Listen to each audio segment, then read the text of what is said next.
ఇప్పుడు ఏబిసిడి వర్గీకరణ అర్జెంటుగా ఇప్పుడు లెక్కలు తీసుకొచ్చి ఏ ప్రభుత్వం చేయకముందు చేయాల్సినటువంటి అవసరం లేదా మరి? క్యాబినెట్ సబ్ కమిటీ ఏంటి, ఎందుకు అంత తొందరగా నిర్ణయం తీసుకున్నారు? ఎందుకంటే మన పార్టీ ఎన్నికల మేనిఫెస్టోలో హామీ ఇచ్చిన మనం దాన్ని ఇంప్లిమెంట్ చేయాలి అనే నిర్ణయం తీసుకున్నారు. దాని ప్రకారం క్యాబినెట్ సబ్ కమిటీ ఇచ్చారు, వచ్చినటువంటి జనాభాను ముందు పెట్టుకుని డిసిషన్ తీసుకున్నారు.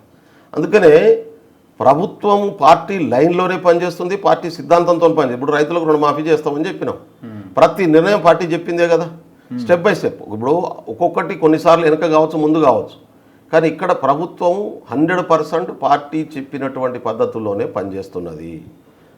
అయితే ఒకటే ఒక లోపం ఏడున్నది అంటే ఆ పాలసీలు ఇంప్లిమెంట్ చేస్తున్నటువంటి క్రమంలో తీసుకోవాల్సినటువంటి జాగ్రత్తల లోపమా, లేకుంటే పాలసీల్లో ఎగ్జిక్యూట్ చేసేటటువంటి పద్ధతుల్లో లోపమా? మేము దాన్ని పొలిటికల్ ఎన్క్యాచ్ చేసుకోవడంలో ఫెయిల్ అవుతున్నాం. పొలిటికల్ ఎన్క్యాచ్ చేసుకునేటటువంటి పద్ధతికి రావాలి. అది ఒక్క రేవంత్ రెడ్డి గారు క్యాబినెట్ మంత్రుల్లో ఎమ్మెల్యేలో మాట్లాడితే సరిపోదు, ప్రతి ఒక్కరు దాని మీద ఎడ్యుకేట్ కావాలి. రెండోది, గెలిచినటువంటి ఎమ్మెల్యేలో చాలామంది కొత్త వాళ్ళు ఉండడం కూడా ఒక రకంగా మాకు ఇబ్బందికరంగానే ఉన్నాయి. అంటే వాళ్ళకి అనుభవం లేకున్నటువంటి వాళ్ళు ఉండడం, కొత్త వాళ్ళు ఉండడం, ఎక్స్పీరియన్స్ లేకపోవడం, దీనివల్ల మన ట్రైనింగ్ ఇంకా ఆ స్థాయిలో లేకపోవడం, ఇప్పుడు మాలాంటి వాళ్ళం చేసినంత కౌంటర్ కూడా చేయలేకపోవడం అనేది కూడా కొంత ఇబ్బందికరంగా ఉన్నది. ఇప్పుడు పొలిటికల్ సిస్టమ్ అనేది ఒక్కరిద్దరు నడిపించేది కాదు కదా, political system bunch of leadership నడిపించాల్సినటువంటి అవసరం ఉంది. అది జరుగుతుంది, నేను దాని ఏం లోపం ఉందనుకోవట్లేదు. కాబట్టి రాహుల్ గాంధీ గారి ఫోకస్ అంతా ఇవాళ తెలంగాణకు, భారతదేశానికి తెలంగాణ బీసీ జనగణన, కులాల జనగణన రోల్ మోడల్ కావాలంటాడు. నేను అందుకని దాన్ని ప్రశ్నించే వాళ్ళకు 2 ప్రశ్నలు అడగదలుచుకున్నాను మీ ద్వారా. మీరు ముందుగాల కుల జనగణన, కుల ప్రాతిపాదిక మీద జనగణన అవసరం అనుకుంటున్నారా లేదా అనే సమాధానం చెప్పాల్సి ఉంటుంది. అది చెప్పకుండా కులగణన మీద మాట్లాడే హక్కు ఎవరికి లేదు. కుల ప్రాతిపాదిక మీద అణచివేత ఉన్నదనుకుంటున్నారా లేదనుకుంటారా, ఈ సమాధానం చెప్పాలి. అణచివేత ఏ స్థాయిలో ఉన్నదనేది తెలుసుకోవడం కోసం సర్వేలు అవసరం. ఆ పని మా ప్రభుత్వం చేస్తున్నది. ఈ సర్వే చేయడానికి సిద్ధంగా లేనటువంటి పార్టీలు, సర్వే చేయడానికి ఇన్ఫర్మేషన్ తీసుకోవడానికి సిద్ధంగా లేనటువంటి పార్టీలు, కులాల ప్రాతిపాదిక మీద అణచివేత ఉన్నదనే విషయాన్ని గమనించడానికి సిద్ధంగా లేనటువంటి వాళ్ళు ఈ సర్వేని ప్రశ్నించే నైతిక హక్కు కానీ నైతిక విలువలు కానీ వాళ్ళకు ఉన్నాయని నేను అనుకోను. ఇప్పుడు ముందు సమాజంలో ఉన్న అంతరాలను తెలుసుకుంటే కదా పరిష్కరించేది. దాన్ని పరిష్కరించడానికి ఏ మోడల్ని అవలంబిస్తావు నువ్వు అనేది సెకండరీ ప్రశ్న. ఉన్నదని యాక్సెప్ట్ చేయనటువంటి వాళ్ళు మమ్మల్ని ప్రశ్నించడం ఎక్కడిది? ఉన్నదని గుర్తించినటువంటి వాళ్ళు, దానికి సిద్ధంగా లేనటువంటి వాళ్ళు, వాళ్ళ డేటా అయినటువంటి వాళ్ళు, అసలు వాళ్ళు దానికి సపోర్ట్ చేయనటువంటి వాళ్ళకి సమాధానం చెప్పకండి. ఇప్పుడు సంఘాలు ప్రశ్నిస్తున్నాయి, నేను సంఘాలకు కూడా అడుగుతున్నా, బీసీ జనాభా ఇంతున్నదని డాక్యుమెంట్ ఏమన్నా ఉన్నదా నేను అడుగుతున్నా మీ ద్వారా. ఇప్పుడు బీసీ సంఘాలకు కూడా ప్రశ్నించదలుచుకున్నా, మీరు అడుగుతున్నారు కదా. మేము చేసిన సర్వేలో 46% బీసీ జనాభా. కేసీఆర్ చేసిన సర్వేలో కేసీఆర్ సర్వే డాక్యుమెంట్ ఎక్కడ ఉండో ఇవ్వమని చెప్పండి. మీరు డిలీట్ చేసిరట. మేము డిలీట్, కేసీఆర్ దగ్గర ఉంటే ఇవ్వమని చెప్పు. నేను అడుగుతున్నా, నేను ఒక ప్రశ్న అడుగుతా మీకు. కేసీఆర్ సర్వే చేసినప్పుడు ఎన్ని బీసీ కులాలు ఉండే అది కూడా చెప్తే సందర్భం వచ్చింది కాబట్టి.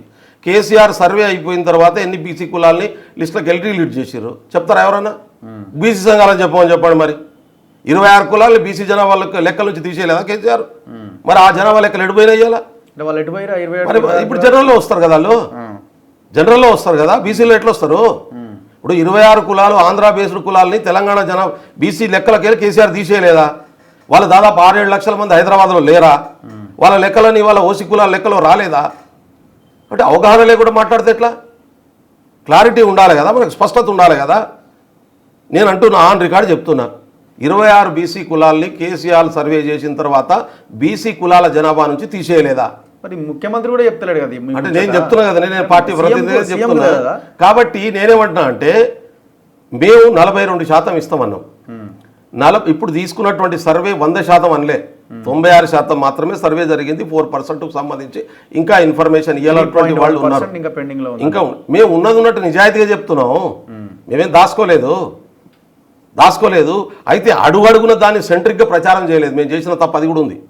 కులజమ్మ సర్వే జరుగుతున్నప్పుడు జనరల్గా మిగతా వాళ్ళు ఏం చేస్తారంటే సర్వే కంటే హడావిడి ఎక్కువ ఉంటుంది. ముఖ్యమంత్రి రివ్యూ చేయాల్సి ఉండే, అదే హడావిడి ఎక్కువ ఉంటుంది. ఆ హడావిడి చేయలే, రివ్యూ చేసిండు. రివ్యూ చేయాలి కదా. ఇప్పుడు ఆల్రెడీ ప్రభుత్వం దానికి అప్పచెప్పింది. బీసీ మంత్రి పొన్నం ప్రభాకర్ గారు 24/7 దాని మీద ఫోకస్ చేసిండు. ఆ సర్వేకి సంబంధించినట్టు దాంట్లో మంత్రిగా ఇన్ఛార్జ్గా ఉన్నట్టు ఉత్తమ్ కుమార్ రెడ్డి గారు దాని మీద ఫోకస్ చేసిండ్రు. ఉత్తమ్ కుమార్ రెడ్డి చాలాసార్లు సర్వే చేసిండు, చాలాసార్లు రివ్యూ చేసిండు. ప్రతి ముఖ్యమంత్రి కూర్చొని చేయాల్సినటువంటి అవసరం లేదు. అయితే అదే క్రెడిట్ తీసుకోవడం కోసం పబ్లిసిటీ మెథడాలజీ ఉంటుంది, అది చేయకపోవడం మా తప్పంటున్నా నేను. అది చేయలే, మేము ఏం చేసినాం, పని చేసుకుంటూ పోయినాం. మేము పని చేసుకుంటే అదే తెలుస్తుంది అనుకుంటున్నాం. కానీ ఇవాళ రేపు పని చేస్తే సరిపోదు, ప్రచారం ఎక్కువ చేయాలి. 10 పైసల పని చేయి, 90 పైసల ప్రచారం చేయి. కేసీఆర్ వాళ్ళు చేసినట్టు, బీజేపీ చేసినట్టు 10 పైసల పని చేయి, 90 పైసలు ప్రచారం చేయి. మేము అట్లా చేయలేదు. 90 పైసలు పని చేసినా 10% ప్రచారం చేయలేకపోతున్నాం. దట్ ఈజ్ అవర్ ఫెయిల్యూర్ అని నేను ఒప్పుకుంటున్నా. ఇక ఇప్పటి నుంచి నేను ముఖ్యమంత్రిని కోరుతున్నాను, పని చేయకున్నా పర్లేదు కానీ ప్రచారం చేయి స్వామి అని చెప్పాల్సి వస్తుంది. అది చెప్పలేమే మేము. కాదండి, ఆయన చేయలేడు, మేము చెప్పలేము. మీ దగ్గర ఒక డేటా ఉన్నప్పుడు అది బీసీ సంఘాలకు మిగతా వాళ్ళకి తెలియకుండానే వాళ్ళు మాట్లాడతారా? నేనేమంటున్నా అంటే కేసీఆర్ చేసిన జనాభా లెక్కలు 2011 ఎందుకు కేసీఆర్ చేసిన కార్డ్స్, క్యాస్ట్ సెన్సెస్ గానీ జనాభా రగ్గారు నేను మీతో సహా అందరిని అడుగుతున్నా మీ దగ్గర ఏమన్నా డాక్యుమెంట్ ప్రభుత్వ పరంగా ఉన్నటువంటి ఎవిడెన్స్ ఉంటే ఇవ్వండి, దాంతో కంపేర్ చేయండి. I'm sorry to say. నేను ఏమంటున్నా అంటే ఏదన్నా ఆల్రెడీ ఎగ్జిస్టెన్స్ డాక్యుమెంట్ ఉంటే దాంతో కంపేర్ చేస్తే ఆధార్ కార్డుల సంఖ్య ఎంత, 2011 క్యాస్ట్ సెన్సస్ ఎంత, వీటిని 2014 కేసీఆర్ సర్వే 2014 కేసీఆర్ సర్వేలో జనాభా లెక్కలు ఎక్కడ ఉన్నాయా? 2011లో బీసీ జనాభా కానీ ఓసీ జనాభా కానీ లెక్కలు ఉన్నాయా మీ దగ్గర? లేవు రఘు. ఎస్సీ ఎస్టీ తప్ప తగలబెట్టింది దేనికి? అది ఏం తగలబెట్టడం మళ్ళీ అడుగు, నాకు అడిగితే చెప్తా. కులగణన మీరు చేసిన మల్లనకి ఏమున్నదో నాకు తెలియదు. మరి మల్లన దగ్గర కూడా ఏమైనా డాక్యుమెంటరీ ఎవిడెన్స్ ఉంటే తీసుకొచ్చి పెట్టమని అడుగుతున్నా. నీకు ప్రభుత్వ పరంగా ఉన్నట్టు మల్లన సర్వే చేసి ఇవ్వమని మరి పోని. మల్లన ఏమైనా సర్వే చేసి ఇస్తాడా? ఎవరైనా ఇండివిజువల్గా చేసే సర్వేకి ఏం వాల్యూ ఉంటుంది? ప్రభుత్వ పరంగా కేంద్ర ప్రభుత్వము రాష్ట్ర ప్రభుత్వం. నీకు ఇంకోటి కూడా చెప్తున్నా, దీన్ని కూడా కేంద్ర ప్రభుత్వం యాక్సెప్ట్ చేయదు. సెంట్రల్ సెన్సస్ డిపార్ట్మెంట్ చేసిన సర్వేనే లీగల్గా యాక్సెప్ట్ చేస్తుంది. మేము ఎందుకు డిమాండ్ చేస్తున్నాం సెంట్రల్ సెన్సస్ డిపార్ట్మెంట్ సర్వే చేయాలని? అది అథారిటీ అవుతుంది రేపు.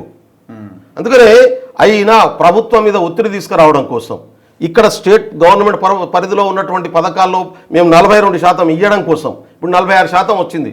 మేము 42% ఇవ్వడానికి కావాల్సినటువంటి శాంటిటీ వచ్చింది మాకు. ఇప్పుడు మేము బీసీలకు ఇచ్చినటువంటి మాట నిలబెట్టుకోవడానికి మాకు బేసిక్ శాంటిటీ వచ్చింది. ఇప్పుడు రేపు 6గురిలో 4 మంత్రులు బీసీలు అవుతారు. ఖచ్చితంగా ఇవ్వాలంటున్నాం. అడుగుదాం మనం. కార్పొరేషన్లు ఇంకా 30 పెండింగ్ ఉన్నాయి, అందులో 15-20 బీసీలు అవుతారు. కావాలి కదా రఘు, అదే అంటున్నాను నేను. కావాలని అడుగుదాము. ఇవ్వకుంటే ఎత్తి చూపుదాము. నువ్వు ఇస్తానో ఎందుకు ఇస్తలేవు రేవంత్ అన్న అని అడుగుదాము. లోపల అడుగుదాం, బయట అడుగుదాం. అక్కడే మొహమాట పడాల్సిన అవసరం లేదు. నేనేమంటున్నా అంటే ఇప్పుడు మనకు అడగడానికి అథారిటీ వచ్చింది కదా.